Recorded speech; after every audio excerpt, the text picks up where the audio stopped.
রমজানের ২৭ তারিখ লাইলাতুল কদরের রাতের বেলা আপনি নিয়ত করে নেন ২ রাকাত নামাজ আদায় করবেন। সলাতুত তাওবা মানে হলো তাওবার নামাজ। জিন্দেগির গুনাহের কথা চিন্তা করে নামাজের মুসল্লার মধ্যে আপনি দাঁড়ায়া যাবেন। ২ রাকাত নফল নামাজ পড়বেন। যেই সূরা দিয়া মন চায় ওই সূরা দিয়াই ২ রাকাত নামাজ শেষ করে সালাম ফিরাইয়া নবীর উপরে দরুদ পড়বেন শতবার। এরপরে ইস্তিগফার করবেন শতবার। এরপরে চিন্তা করবেন, হে মালিক, আমি জিন্দেগিতে গুনাহ কম করি নাই।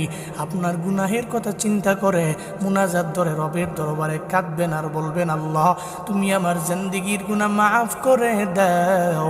আল্লাহর দরবারে যদি বলতে পারেন, এমনও তো হতে পারে লাইলাতুল কদর বড় দামি রাত, ওই দামি রাতে আল্লাহ বহু মুতাকি বান্দাদের আল্লাহ মাফ করে দিবে।